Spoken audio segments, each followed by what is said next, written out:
नगर निगम शिमला की अदालत के फैसले को जिला अदालत में चुनौती देने वाली ऑल हिमाचल मुस्लिम ऑर्गेनाइजेशन प्रमुख नजाकत अली द्वारा याचिका पर आज जिला अदालत में सुनवाई हुई। याचिका में आरोप लगाया गया है कि आयुक्त का फैसला त्रुटिपूर्ण है और इसे जांच के लिए पुनः वापस भेजा जाना चाहिए। नगर निगम कोर्ट द्वारा दिए फैसले पर जिला अदालत ने वक्फ बोर्ड से एफिडेविट मांगा है। अब इस फैसले में अगली सुनवाई 22 नवंबर को होगी। आज मामले में हुई बहस में मुस्लिम पक्ष के वकील बृजभूषण ने कहा कि अदालत से अनुरोध किया गया है कि इस मामले को नगर निगम आयुक्त को पुनः सुनवाई के लिए भेजा जाए ताकि तथ्यों की गहराई से जांच की जा सके। हमने उस दिन तो मैंने अपनी पर्सनल वजहों से मांगा था, पर आज जो चर्चा हुई वो हमारी मेंटेनेबिलिटी और लोकस स्टैंड आई पे हुई कि हमारा लोकस है भी इस केस में कि नहीं है। तो अभी तो और हमने आज इस चर्चा में, आज इस हियरिंग में हमने ये कहा कि सलीम और लतीफ़ जिनको सलीम को पहले वो प्रेसिडेंट मानते हैं और बाद में फिर लतीफ़ को प्रेसिडेंट मानते हैं, हम ये कह रहे हैं कि वो कभी भी प्रेसिडेंट नहीं थे और ना ही वो कोई ऑथराइज्ड पर्सन थे under section 18 of the Waqf act. अगर वो नहीं थे तो वो अपीयर भी नहीं हो सकते थे। और जो कमिश्नर्स कोर्ट है उन्होंने इस बात को, जब इस केस का वो डिसीजन ले रहे थे जो इंटरिम मेजर्स के तौर पे लिया है उन्होंने, उस वक्त भी उन्होंने इस बात को नहीं देखा कि वो किस कैपेसिटी में अपीयर हो रहे हैं कमिश्नर कोर्ट के सामने। तो आज हमने इस बिंदु पे मुख्यतः इस बात को उठाया कि वो ना ऑथराइज्ड थे, ना वो अपीयर हो सकते थे और ना ही कोई ऐसी कमेटी, मस्जिद कमेटी संजौली मस्जिद में बनी है जो उनको अपना प्रेसिडेंट या अभी तक हमारा ये भी कहना है कि अभी तक नहीं है, और अगर है तो उसे बताया जाए। और उसके लिए कोर्ट ने भी वक्फ बोर्ड के लिए जो शिमला में है उन्हें डायरेक्शन दी है कि वो बताएं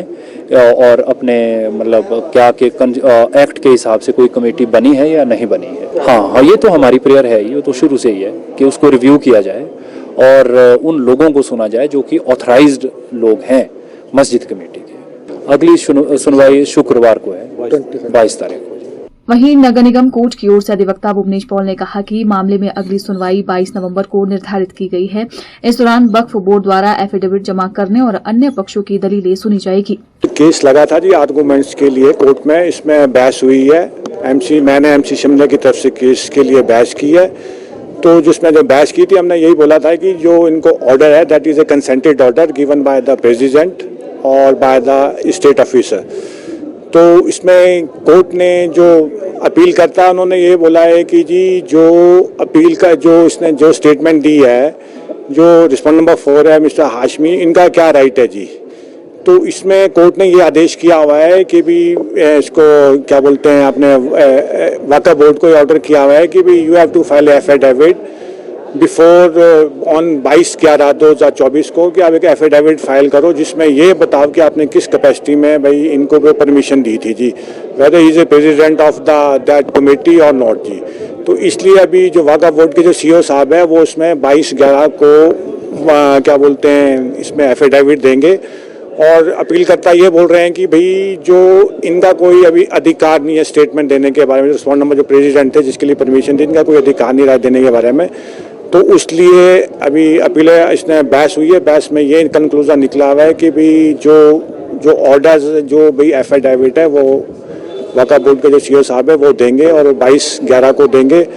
तब तक के लिए अभी ये नहीं है, उसके बाद ये केस आगे पैरवी के लिए लगेगा। नहीं देखिए जी, जो एमसी में जो ही वाज ए प्रेसिडेंट जी, जो कानून में बोलता है कि क्योंकि वक्फ बोर्ड ने मोहम्मद लतीफ़ को राइट दिए थे, एनओसी दिया था कि भी आप नक्शा पास किए जाए जी, तो उन्होंने नक्शा दिया था, उसमें ड्यू टू सम ऑब्जेक्शन वो पास नहीं हो पाया जी।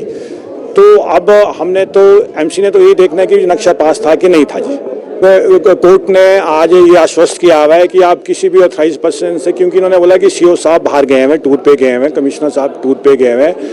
तो कोर्ट ने ये बोला है कि भी किसी भी ऑथराइज पर्सन का एफिडेविट 22/11 को दे और जितनी जल्दी दे और मैं, ताकि ये उससे जो हाई कोर्ट ने आदेश दिया उससे पहले मैं इस केस को हम डिसाइड